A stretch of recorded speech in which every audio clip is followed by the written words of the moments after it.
coronavirus pandemic has had the effect of isolating many people and many families into their homes for extended periods. Now, those restrictions have turned many parents into teachers and home living rooms into schoolrooms. But to suddenly initiate a program of homeschooling for kids can be a challenge for adults with no background in education.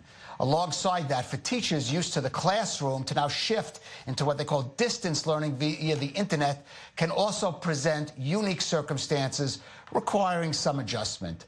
Well, joining us now from Salem, New York, is teacher Karen Aronian. She is also the principal of the Aronian Education Design Company. Karen, thanks for joining us.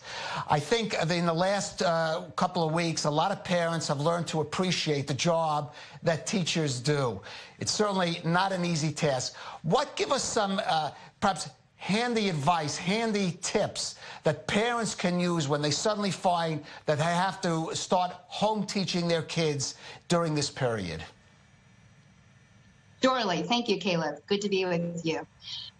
Right away, parents want to set up the best location inside their home for their children's learning.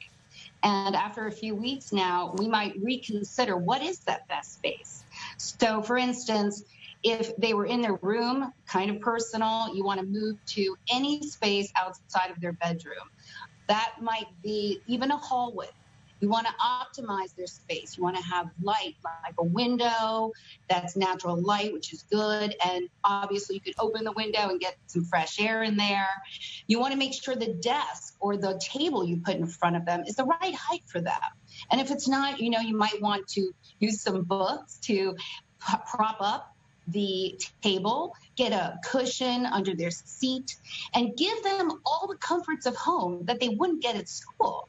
Now you have an opportunity. You could give them their favorite drink. You can give them a fidget toy, such as a putty or a little Lego piece, or even a stuffed animal in their lap or a pet at their feet. Right. You want to keep that out of the screen. I want to just ask you about curriculum. What would be, are the resources out there for parents to choose a curriculum, and what would be the best tack to take? So if they're getting curriculum from the school, obviously you want to work with that foremost. If you're not getting curriculum from the school, you want to go to a website for your district and see if they posted for the entire district. Many have. And then you can take curriculum from there. Again, starting with the teacher, ask if you don't get anything delivered to you online, you want to ask for a packet. And if that doesn't go as planned, you can always look to your libraries. You can look online. There are many different free offerings right now, everything from PBS Kids to larger education networks that are providing curriculum for free.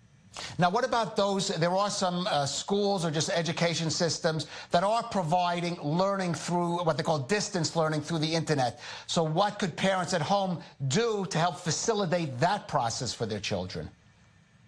Certainly.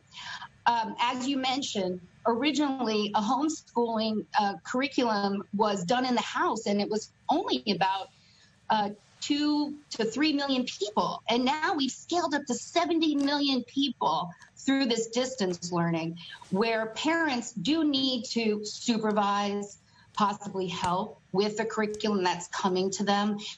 Now, when that curriculum comes to them, and if it's not something that they feel they can tackle or their child is needing extra help, reach out again back to the school, to the teacher first.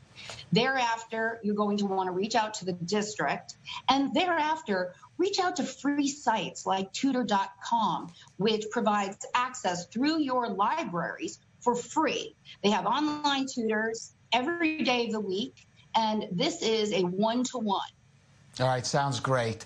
All good advice, Karen, and hopefully it'll be useful to some parents who are watching this. Karen Aronian, thank you for joining us on i24 News.